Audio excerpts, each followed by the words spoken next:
Hi brothers and sisters, back for another video. Hopefully this will be a fairly short one, not too long. And we're simply going to take a look at what's in the midst, okay, of the body. We know it's the spirit. I think there's some confusion. A lot of saints I read seem to think that Christ is what's in the midst of the body. It's the spirit that's in the midst of the body, which is represented by the daughter Zion. Now, once we understood who the key of David was, and that that's the key laid upon Christ, we realize that he has the new tabernacle, or representation of the body, though there is two, that now that we begin to understand that this tabernacle is a reflection of the one above. But you have to get all your allegories correct, and so you have a male and you have a female tabernacle presented to us before our very eyes, and there's the spirit in the midst of those bodies. Now the woman came outside of the man, we're told. She was inside of him and she came outside. And they used the term build in her creation, and that's a building of the government of God. And that was daughter Zion upon this earth, representing the spirit that was in the midst, okay? So that's your simple allegory.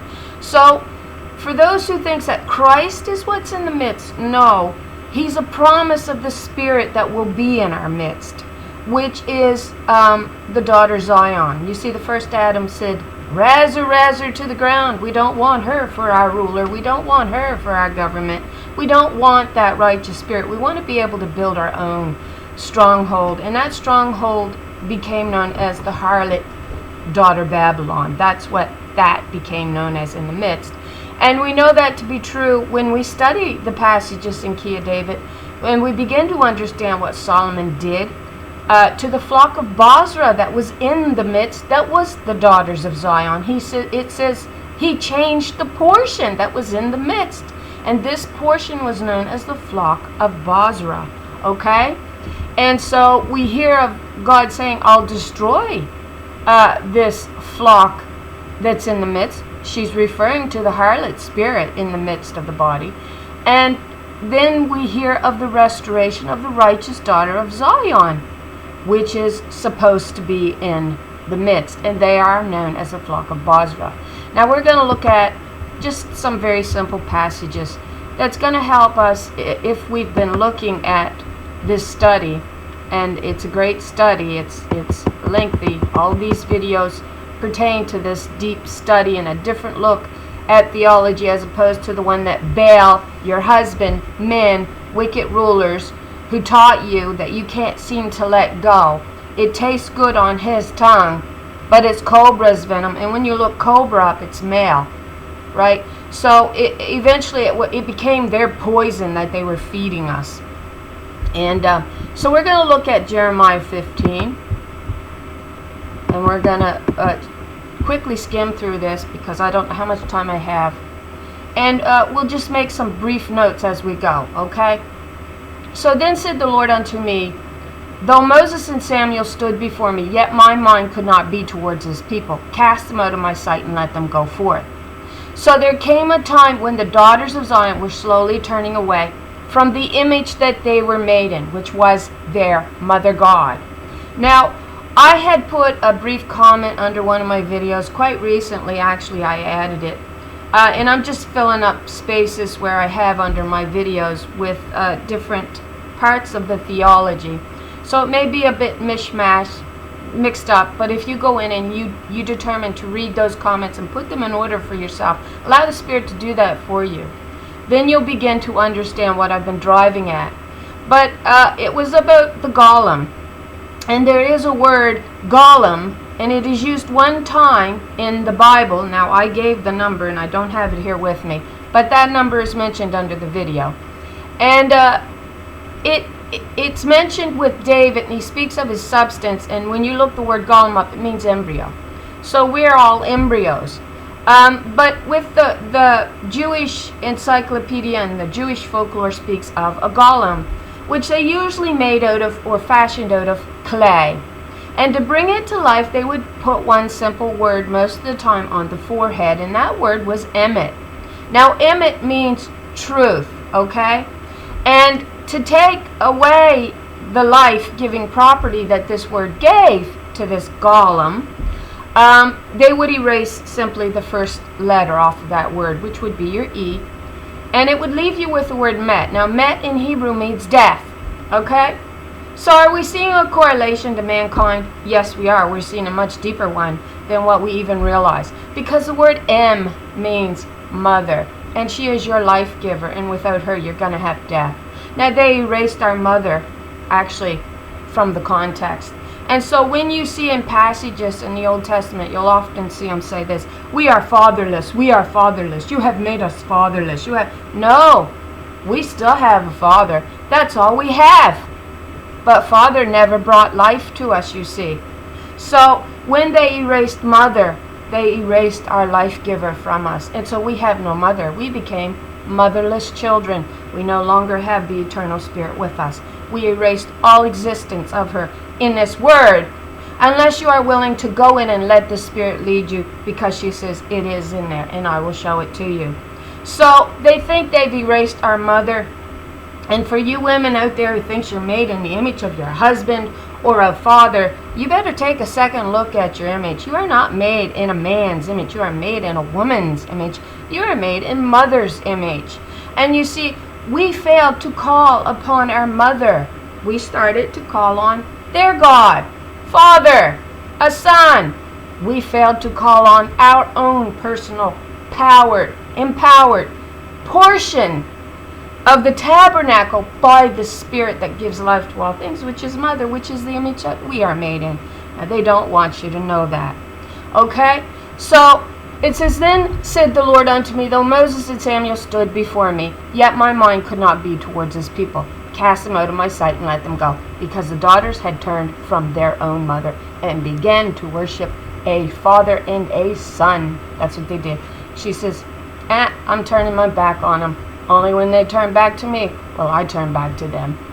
Verse 2, and it shall come to pass, if they say unto thee, whither shall we go forth? Then shalt thou tell them, thus saith the Lord, such as are for death, to death, and such as are for the sword, to the sword, and such as are for the famine, to the famine. And such as are for the captivity, to the captivity. So she's saying, this is what you asked for when you turned away from me. These are all the things that you've brought on yourselves.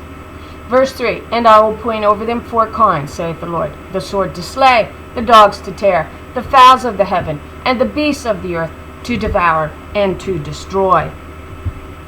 So we kind of brought on our own judgment. We've actually been going through it, not to the greater degree, but we've been under judgment, God's judgment, when we turn from the life giver, which is mother, not father.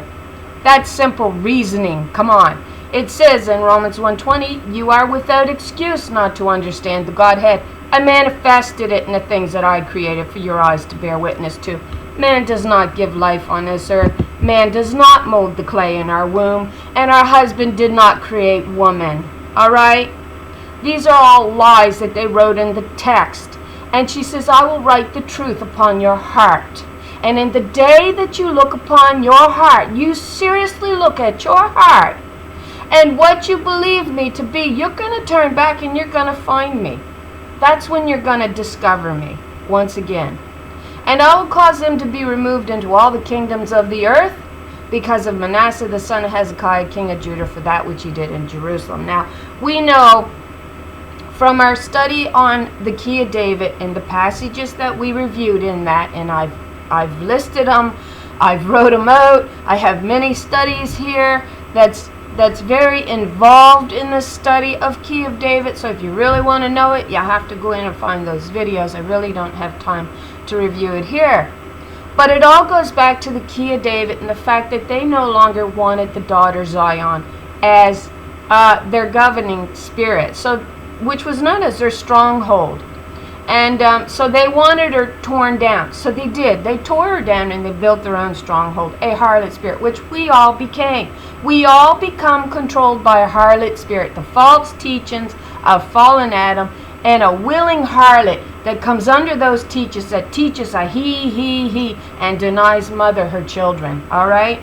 And it is mother that brings life to the children through her teachings of life. It is not the father. The Bible tells you this over and over again.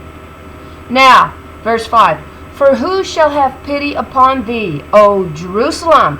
So she's saying to her daughters of Zion, who over time forgot who they were, forgot whose image they were made in, and began to turn to their husbands, that's your Baals, who shot at the daughters of Zion as they passed through the wall of David their father. That's actually in Joseph's blessing. And the reason why it's in Joseph's blessing, this wall of David, is because that's where your queen comes from, your shepherdess, your spirit, your assembler, your gatherer. All right, that's where she comes from. Out of Israel, the 10 northern tribes. Now we know Israel was classed as the one nation that was Eve's seed. The woman's seed would be the blessed seed. But eventually this nation became split as well. And it got split as 10 northern tribes and 2 southern tribes. And so the 10 northern tribes was Israel, and the southern kingdom was known as Judah.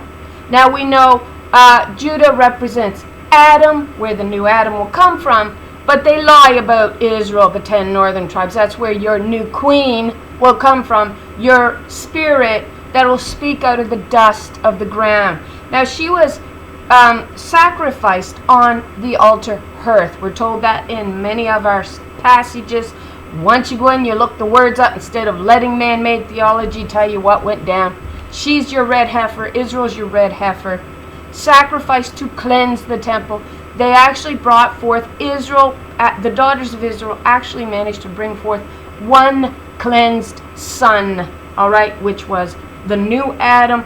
He was an acceptable offering upon the cross that would put the rightful spirit back into her place. It was a promise, all right, that she would come back out of the ground. That's what that promised, all right? And so here in the end of days, that's exactly who we're looking at arriving. We're not looking at no male. We're not looking at no king. We're now looking at the queen's arrival, all right? And is represented as these daughters of Jerusalem, these daughters of Zion that were scattered out into the fields of the Gentiles, which was actually mother's way of actually enlarging the daughter's birthright and enlarging her tabernacle to dwell in.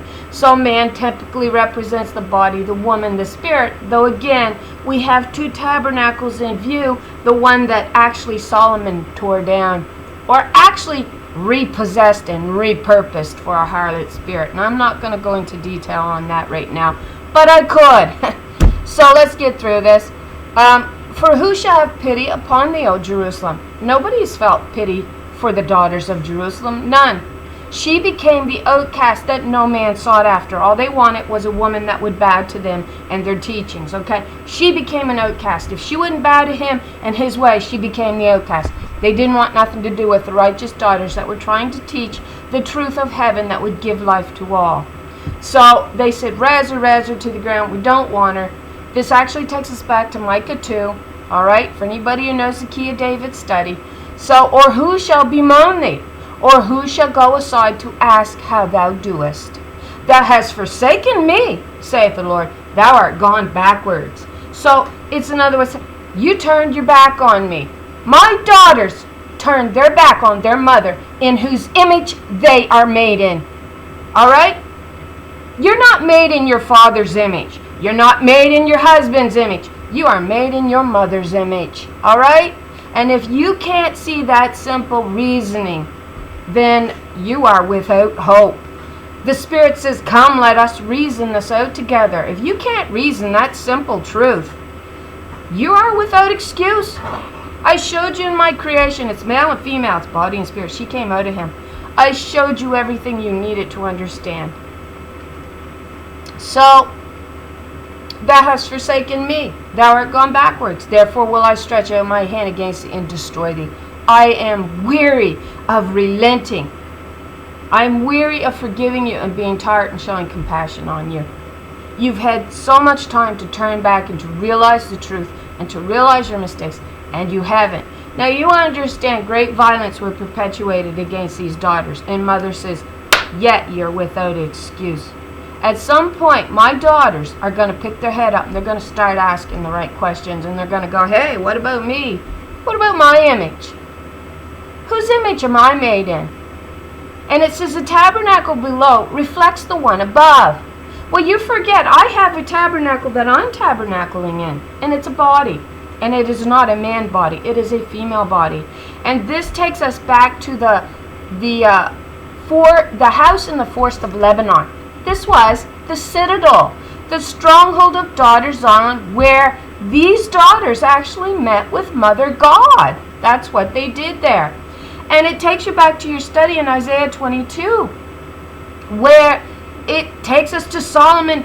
Really, what he did was he split the waters, he tore down the daughter Zion and installed a harlot spirit. He daubed up the walls, it says, the gates, it says breaches, but it's gateways that the righteous daughters would pass through to go to their birthright, which was on Mount Zion, where they were to make the laws, and laws of equity and fairness and equal treatment to all. But when these men got a hold of a different way, of a harlot doctrine, and it's all by design, God's hand, it was by design that this all took place and was permitted to take place. And of course we are told in Romans 11 why it was, so that the nations could be all reconciled back to God, because they were departing at that time. So it was an act on God's part to see that by the end everything would be restored back. They were going to leave, they were going to do it anyway. God says, fine, let them go. We will use this to our benefit to bring them all back in. So I won't go into all that detail, but it's all in the videos if you want to go through and you want to take the time to actually look at the videos and to study what I'm saying. I ain't saying I haven't made some mistakes along the way. Alright? Because we're allowed to do that as we're reasoning out the text and reasoning out words. When we get the true allegorical understanding on these words and the meaning. So thou hast forsaken me. So she allowed the destruction of the nation of Israel, these daughters of Zion, which is your remnant of Israel being reborn out of the dust of the earth. Mother says in Isaiah 29, she says, I will hear a familiar spirit out of the dust of the earth. She's talking about the rebirth of her daughter of Zion. That's what she's talking about. Who now is turning back to her mother in the image that she is made in. And once we do that, we are permitted that power of Mother God. And her power is the greatest of all. She is the sovereign Lord over all things. And they don't want us turning back to Mother and calling on that power. They are afraid of that happening. They do not want the daughters waking up. Now, verse 7, and I will fan them with a fan. In the gates of the land, I will bereave them. Right, and let me finish up with Joseph's blessings. It says that your Baal, your husband, actually, your word there, the archers there is Baal, your husband, who shot at these righteous daughters as they passed through the wall. So it's saying that the man that should have been our husband, Adam, that should have been these righteous daughters' husband, because this is your covenant. It's allegorical to a marriage covenant between Adam, man, and daughter Zion. This is your covenant, which was your righteous spirit. He didn't want her. All right? And we know that to be true simply from our allegory given to us in Galatians 4 that we've already looked at. So we know he didn't want her. He said, I'll rule myself. And so he married Baal. It tells us that. And he made the righteous spirit a desolate spirit. She had no children of her own. None would hearken to her teachings, which came from her mother, Mother God Almighty, who gave life to all things. They didn't want that teaching. That's why we die. We cast off our mother. We erase the E, M, all knowledge of our mother. And only when the daughters turn back to their mother will we be empowered to restore the children back to our mother. It says we must restore the children back. We can only do that through mother's teachings, which were laws of equity, not man-made Old Testament law, which is what was the covenant between the harlot and fallen Adam, which actually fed out to the four corners of the world. And for those who don't, it's passed into the New Testament because it says your women must keep silent, as saith the law. Well, sorry, that's not grace. That's law. And Christ himself as the new Adam, if that's how we're to look at him, and we are told to look at him that way. He says, I bring liberty to all. I don't come to put women under men. She's my spirit that I exalt, and I am told to do that in Proverbs. Exalt her, and she will bring thee to great honor. Debase her, and you're going to die. And that's just what we got. They chose to debase woman under them because they want it to be saw as the God of this earth, as your Lord and Master, your Baals, your Molochs. Your Moloch is derived from a great king. They want it to be your king. Mother says, fine, I'll let you have a king. You didn't want a queen, you didn't want me. Take your kings and they can deliver you. And then that takes you to Job 30 where she says, why now do I see every man standing around with his hands on his hips, as a woman in travail, and every face turned pale? They cannot deliver the children. They have fell into their own snares. You find that in Psalm 35, verse 7 and 8. It says, for without cause have they hid for me their net in a pit, which without cause they have digged for my soul. Let destruction come upon him at unawares, and let his net that he hath hid catch himself. Into that very destruction let him fall. And they do. Many of the men, you try telling them that it is Mother God who is almighty in the heaven that gives life to all things. And baby, they get really in a tizzy about it. Because you know why? This doctrine tastes like honey on their tongue, but it is cobra's venom in their stomach. It is killing them. It is bringing on your own death. That's what it states. Now, if you move down in Psalm 35, we're going to keep reading here in a minute in Jeremiah 15. But if we move down, we'll get a key word here that lets us know who really is in view. Verse 12, it says, they rewarded me for evil. They rewarded me evil for good, to the spoiling of my soul. Now, when you look the word spoiling up, they got a masculine noun, because you know that's what men do. But it's truly the spirit that lost your children. And what that word spoiling there actually means in that verse, 7908, is your Hebrew word that you want to look up. Means loss of children. All right? She lost her children, which takes you straight back, or straight to Song of Songs 1:6, where she says, look not upon me because I am black, because the sun has looked upon me. To be black or dark in scriptures means to be without the doctrine of truth. So she's saying, as the righteous spirit, I lost my children. And at some point I began to teach the harlot spirit's lies to my children. Let's go to Song of Songs. It's all there. I don't know how anybody cannot see it and reason it out. And to dismiss the feminine, you come under immediate judgment. You can't do that. Because the same thing that led to the fall is not going to be the same thing that delivers us. This led to our fall. And it is not going to deliver you. It is only the truth that is going to deliver you. And that is she that is in the midst, which is represented as the flock of Bozrah, which we're going to get to, I keep saying. But let's go to it. Song of Songs 1:6. Look not upon me because I am black. And some of the passages, some of the renderings of this actually says, my mother's sons, which I prefer that one because I believe it was. Look not upon me because I am black, because the sun hath looked upon me. My mother's children were angry with me. They made me the keeper of the vineyards, but mine own vineyard have I not kept. She's not taught them the truth of Mother God that gives life to all things, in whose image we are made in. We are not fashioned in his image. We're not fashioned in Father's image. We are fashioned in our mother's image, okay? And so we're only going to get that vineyard back when we determine to turn back to Mother and call upon her. And I believe right now we are at a great threshold. And that means we're about to be called into the Holy of Holies. That's what that means. But we are standing on the threshold. But we must wait to be asked, also according to the scriptures, in order to enter in. We can't just determine that we're going to do that ourselves. We must be called upon to do that. And she says so. We'll get to that in a minute too. So, to be black or dark in scripture means to be without the doctrine of truth. But we all technically in the spirit are black. Alright? In the spirit we're everyone black. And this debate over color is ridiculous. It's about our spirit, where our spirit lies. And according to God, this is an allegorical overview of what our spirit looks like. They became black. And only we began to teach the truth of heaven as given to us by our mother, instead of turning to our husband and turning away from mother and turning to her husband and say, hey, you're my life giver. He's not our life giver. He never was. She says, you're without excuse not to understand this simple truth. I manifested it for your eyes to bear witness to.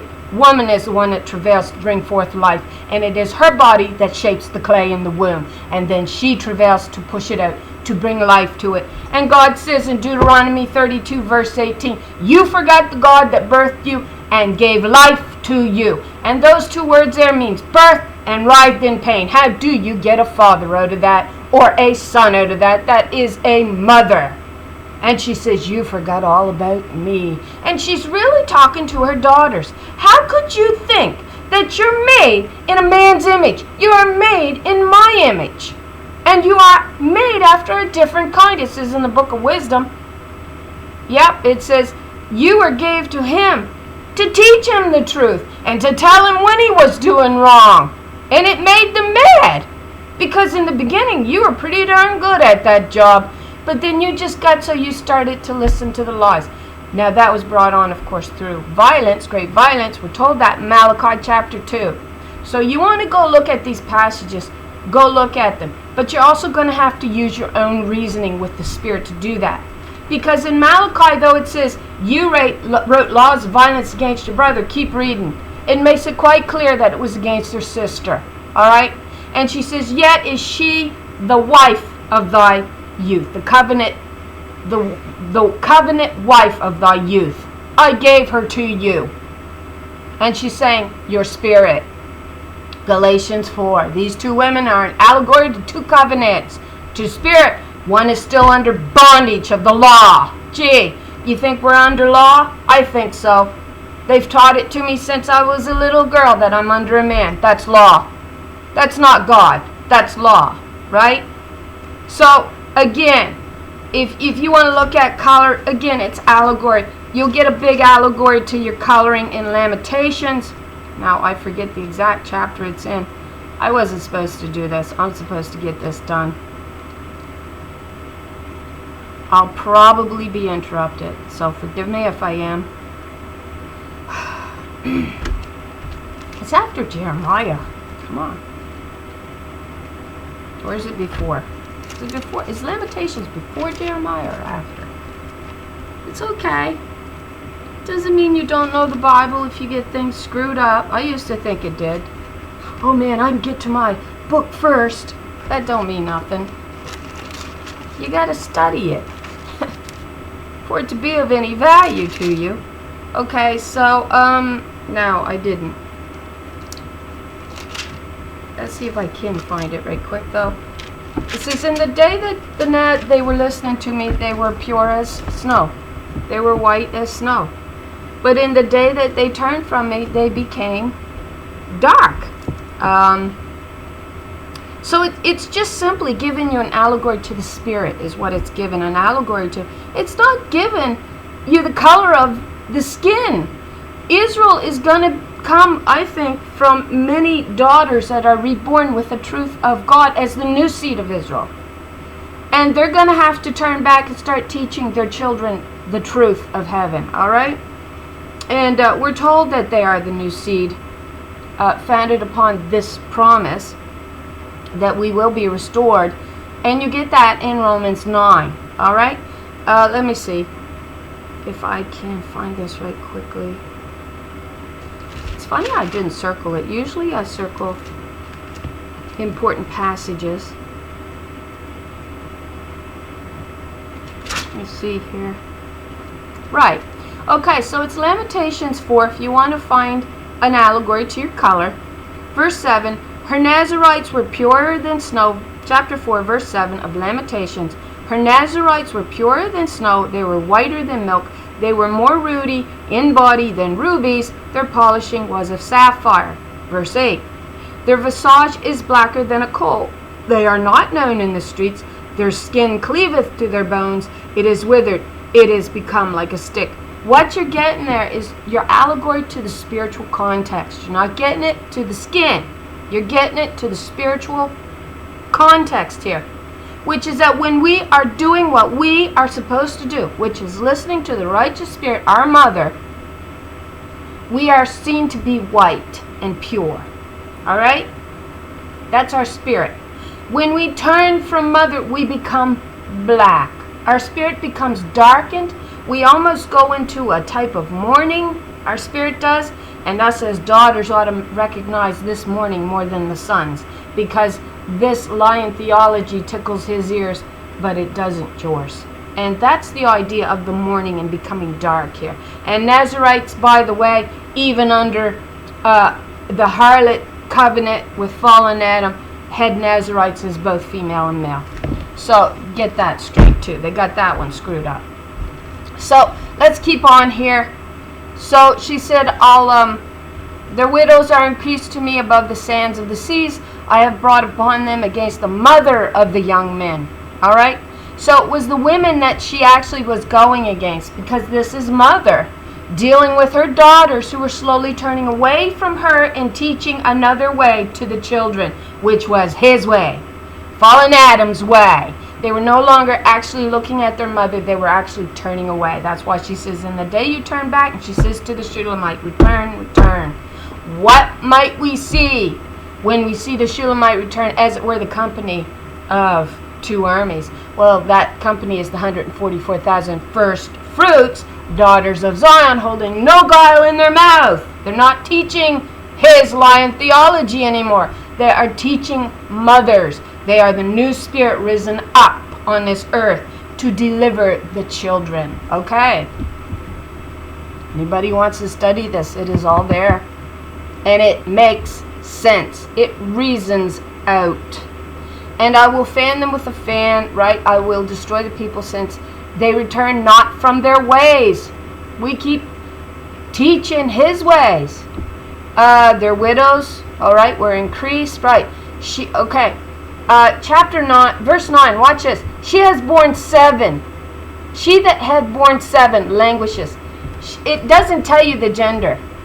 It's 7 daughters that she's actually born. That's an allegory to your sevenfold spirit. But she that had borne 7 languishes.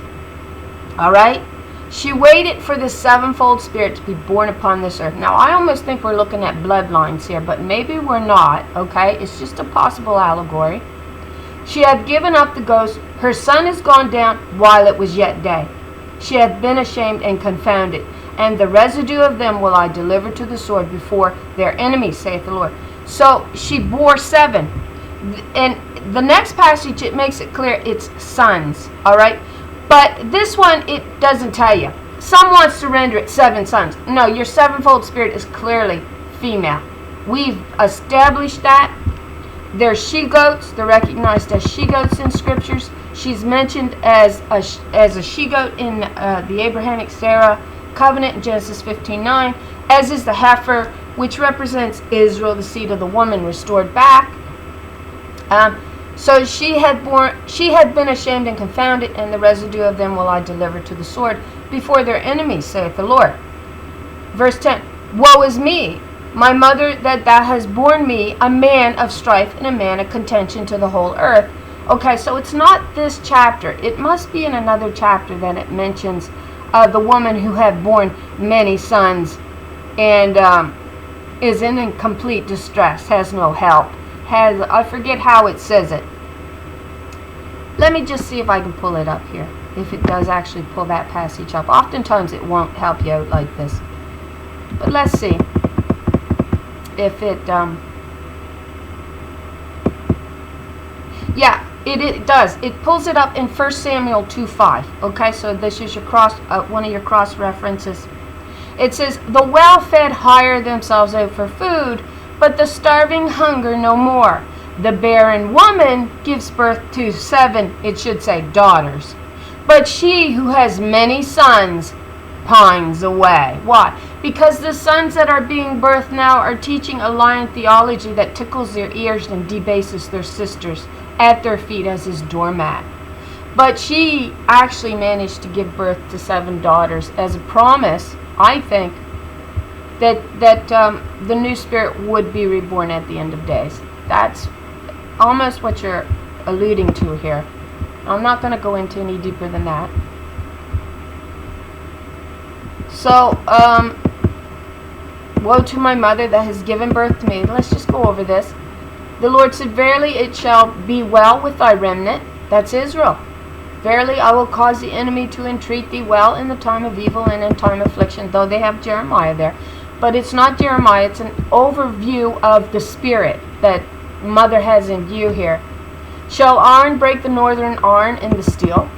Thy substance and thy treasure will I give to the spoil without price, and that for all thy sins, even in all thy borders. And I will make thee to pass with thine enemies into a land which thou knowest not. That's the Gentiles' land. That's her being cast out as the Azazel goat. Alright? In a land not inhabited. That means without the spirit. And so we know that out there she will be reborn out amongst them. But she's also a lioness that holds the dew of heaven in her mouth that you find in the book of Micah. I believe she was Uriel at one time. I think that's another word for Ariel. How it switched, you can kind of look up some information yourself based on Uriel yourself. But it looks like Uriel means the light of the world, right? And so that's what you're actually looking at in Psalm 49. But it's also the way that Mother God says, I will make your birthright larger and grander. You'll not only be a light unto the Israelites, you'll now be a light unto the Gentiles. So you'll have them all, which is the nations all reconciled back to these daughters. And it says, if your first fruits are holy, the lump, the body, is also holy. So they cannot be teaching a lion theology that makes us black in the spirit. Alright? We have to start teaching Mother's truth, in whose image we are founded upon and made in. And then we are permitted to call upon her spirit, and her spirit is mighty. And they, so much so that they're afraid of it. They do not want the daughters knowing who you are and what your purpose is upon this earth. But it is promised her that her birthright will be enlarged, her tabernacle will be enlarged, and it's her that is in view in Isaiah 49. And Mother God makes the correlation, I laid out the heavens like a tabernacle, and I will do the same for my daughter. And that's your comparison. So you know it's Mother speaking when she says, I laid out the heavens like a tabernacle to dwell in. I did that, and I will do the same for my daughter. I promised it to her. And so you have to use your reasoning here. You have to be able to put things together. O Lord, thou knowest, remember me and visit me and revenge me of my persecutors. Take me not away in thy long suffering. Know that for thy sake I have suffered rebuke. So this is about the daughter of Zion. She never did break her covenant with Mother. Alright? And Mother promised her that she would be restored back to her rightful place. So thy words were found, and I did eat them. And thy word was unto me the joy and the rejoicing of my heart. For I am called by thy name, O Lord God of hosts. Now this daughter of Zion actually has a name. Alright? She says, I have called you by name. I sat not in the assembly of mockers. I never made fun of my mother. They all mock and say there's no such thing as a female God. And she says, I believe in Psalm 106, she says, I will drink the cup of salvation in front of my sisters, in front of the assembly. So she's saying, I'm not mocking my mother. I'm saying she's the reason I live. That's what I'm saying here. And I sat not in the assembly of the mockers, nor rejoiced. I sat alone because of thy hand, for thou hast filled me with indignation. She was angry for what they did to Mother.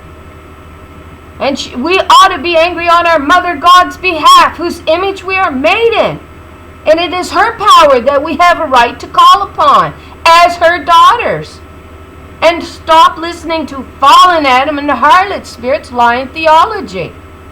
Mother says, I'll write the truth upon your heart, and you are without excuse, because I manifested my truth in what I created. Yes, they took it and they twisted it good. But it is male and female, and it is the female that gives life. How can you not see that? Verse 18, why is my pain perpetual in my wound incurable, which refuses to be healed? Will thou be altogether unto me as a liar, and as waters that fail? So she's saying, until I am able to deal with what has made me this way, my wound will never be healed. I must be permitted to cut away what does not belong here. Now that cutting away actually takes you back to the foreskin that Abraham was told by Mother God, yes, mother, not father, to cut that foreskin away as a symbol that he would not hearken after a covenant with the harlot spirit. That's what that symbolized. And every time you see the cutting away, she's talking about cutting away the covenant between fallen Adam and the harlot spirit. And she says to her daughters, when you're holding my flaming sword of truth, the law of heaven in your hand, you are to cut them away. If they are not of you, of your teachings of truth and fairness and love and equity, cut them away. That's what she says. And we're going to spread them like dung. Because that's what Baal takes you to. Beelzebub, the god of dung. Alright? Because that's what he is. You can't reshape dung. Alright? To hold the truth. It's just used to spread over the fields for fertilizer. And she says that's what you're going to do with these sons and these daughters that refuse to let this lying theology that is killing them go. You will have the right to cut them away. Alright? We're standing at the threshold. We haven't been invited in yet. Verse 20. And I'll make thee unto this people a fenced brazen wall. Or it says bronze wall. And they shall fight against thee, but they shall not prevail against thee, for I am with thee to save thee and to deliver thee, saith the Lord. Now we know she's talking about her daughter Zion here. For anybody who's done study, you know she's talking about her daughter Zion here. Because it takes you right back to the Shulamite once again. What does it say of the Shulamite in Song of Songs? So let's read a little different rendering here. Verse 20, then I'll make you to this people a fortified wall of bronze. And though they fight against you, they will not prevail over you, for I am with you to save you and deliver you, declares the Lord. Where do we find this? Song of Solomon is what it says. It's not. These weren't the songs of Solomon. Solomon wanted her razed to the ground, and he saw to it that he did. That's why they came to revere, the occult world came to revere the key of Solomon. But we, as righteous daughters, are to revere the key of David, because that's what he revered, which was the daughter Zion. They revere the key of Solomon, the harlot spirit that keeps them empowered. You see, that's what this is about. And again, you get your allegory to the two women, two covenants. In Galatians 4, well, that ought to go here. Well, we got Adam, and we got two women in allegory. Well, guess who claimed the righteous? Oh, that's right, the second Adam's supposed to do that. Where is he? The same theology and doctrine that brought us law will not be the same one that saves us. That is a lie. Alright? Verse 8, what does it say? Verse 9. Actually, let's start in verse 8. When she begins to nourish her children, because now she's seen as a little sister that she has no milk in her breast. Milk is what should nourish our children, which is the truth of heaven. That's your allegory. Also to water in Proverbs 5. You are to get your waters from your own wife, not from a strange wife. And so verse 8, we have a little sister, and she had no breast. But what happens, what does it say? What shall we do for our sister in the day when she shall be spoken for? That means she begins to nourish her children. She begins to actually teach them the truth. Verse 9. This links us back to Jeremiah 15, verse 20. If she be a wall, so what does it say in verse 20? Then I'll make you to this people a fortified wall of bronze. Verse 9, if she be a wall, we will build upon her a palace of silver. And if she be a door, we will enclose her with boards of cedar. Verse 10, I am a wall, and my breasts like towers. She's now nourishing her children with the truth, and she is protecting them. Then was I in his eyes as one that found favor. Actually, in mother's eyes. We deserve her favor once we turn back to her and begin to teach her truth. Because the sons turned away from her truth, didn't want them. And by turning away from mother, they turned away from us and began to teach us a lie. Actually, they used violence, we're told in Malachi 2, to keep perpetuating this and making this grow over time. It's the doctrine that fed out from Mount Zion that they actually installed a harlot spirit in. We're told that he actually said, razz it to the ground. Actually, Edom did. But then we're told all about Milo. And Milo is actually, they believe, actually a reference to a palace, where a palace stood. Now, when you get studying the forest of the house of Lebanon, they couldn't tell you what this citadel was for. Well, I can tell you what this citadel was for. This actually represented our stronghold, the daughter Zion, which is also a reference to the pleasant land, our bodies. And also the pleasant land is Israel. Well, that's the remnant daughters, her protected ones, that she has preserved until the very end, that will rise up out of the dust of the earth, that she hears as a familiar spirit that is now turned back to their mother, and they begin to call on her power. And only when she asks us forward past the threshold into her are we permitted to go forth and cut away, is what it looks like. Now it says, yeah, I am if you be a wall, right? So this all takes us down to what they did to Milo, the destruction of Milo. It takes us back to the key of David, what they were doing. They destroyed the stronghold, the daughter Zion, which I believe was also known as the force of the house of Lebanon. And so I will deliver you from the hand of the wicked, and I will redeem you from the grasp of the violent. And they're the what's in the midst of the body. We know it. We've done the study on the flock of Bozrah, which represents your spirit. And Jeremiah 30, if you want to go in, you read that. But what does it say? Verse, let me see here. I got it marked down. 21. Jeremiah 30, verse 21. And their nobles shall be of themselves, and their governors shall proceed from the midst of them.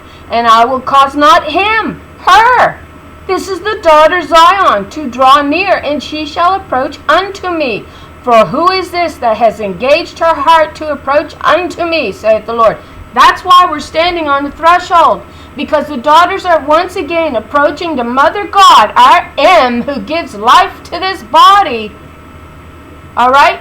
And we have actually begun to approach her because she allows us to. She's the one that wakes us up.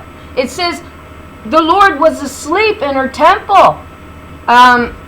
More or less it says get out of her way when she wakes up, because she begins to despise the image that she sees upon this earth, which is male. He. And she's saying, well, where are my daughters? Wake up. You believe this lie? You're cut from me. She says, you're not cut from him, you're cut from me. So, but what does it say about God being in her temple? It's in Zechariah. I'll get there. Chapter 1, I believe. It's 1 or 2. Let's see.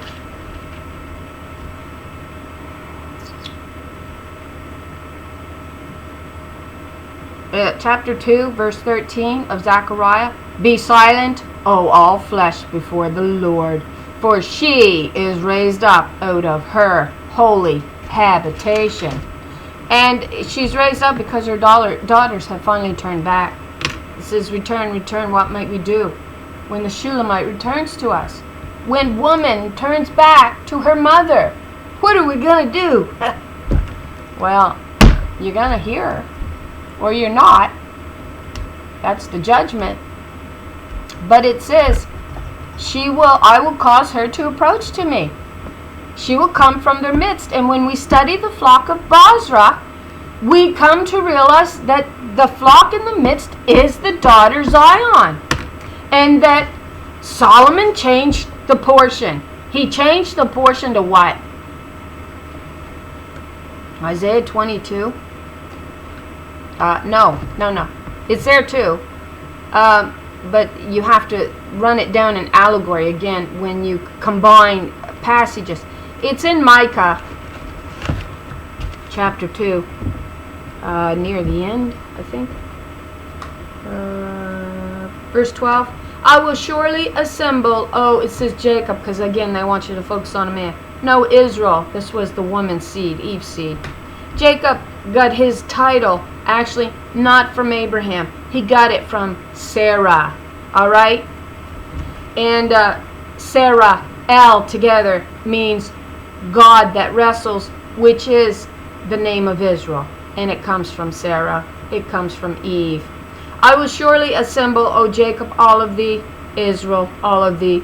I will surely gather the remnant of Israel, that's the remaining of these daughters of Zion, who wake up out of the dust, actually out of these bodies. I will put them together as the sheep of Bozrah, as the flock in the midst of their fold, and they shall make great noise by reason of the multitude, it says, of men, of women. You see, this takes us back to the capstone in Zechariah chapter 4. Your capstone there is feminine. And it's a sevenfold spirit. It is one daughter, I believe, that does possess a sevenfold spirit. That is your capstone. It says, if the root is holy, then so are the branches. And that again is the allegory to the daughters being cut from their mother spirit. Alright? And but nobody wants to listen to anything to do with the feminine. The breakers come up before them. They have broken up and have passed through the gate. Right? They once again take possession of what was rightfully theirs, this body, to govern it and to rule it with the righteous decrees of heaven, which means laws of equity and fairness. Alright?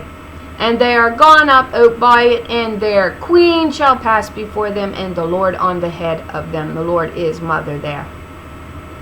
It could be king. Their king shall pass before them. It could be. Because there is reference to him being on the other side of the gate, calling to his beloved. Alright? But he cannot open the gate. He's waiting for us. He's waiting for the daughter of Zion, made in mother's image, to open the gate. And through that gate, she takes out her children. Alright? She's the queen. And she is promised full restoration. And so there's my quick video. But how quick was it? And I hope it didn't bob around, folks. Okay, it's 53 minutes. It's not exactly short. Oh well. Anyway, there was an attempt to put it together quickly. Sorry I'm a mess. You don't care.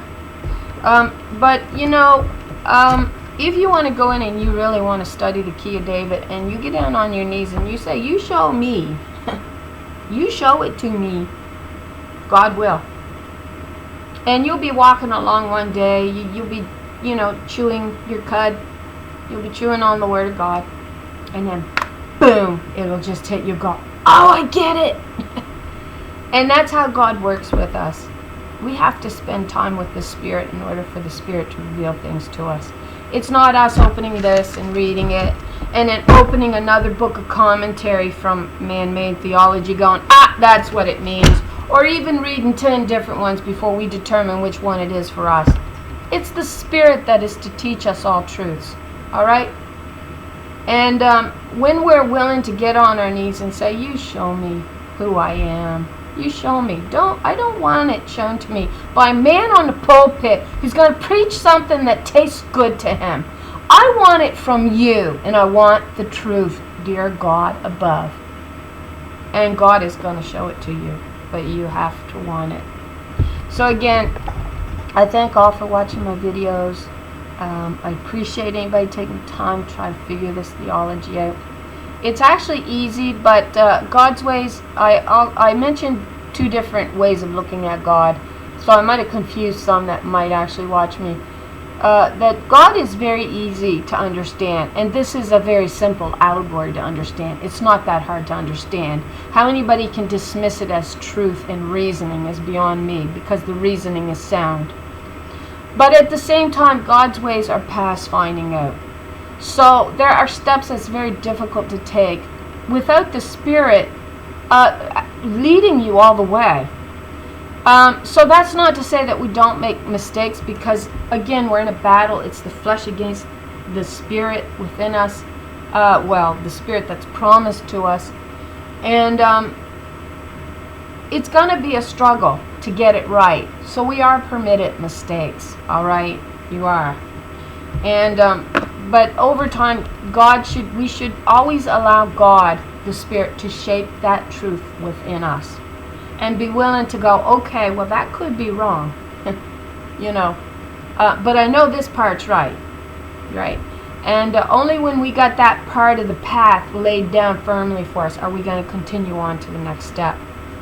And so that's why it says, you know, build ye up the way of the Lord, right? That's what we're doing as the daughters. And the Queen of Glory will come in unto us, and she will. She's going to come in unto us once we get it right and we turn back to her. So again, sorry for babbling, but thanks for watching my videos. I appreciate, again, you taking the time, and I hope y'all have a really nice day.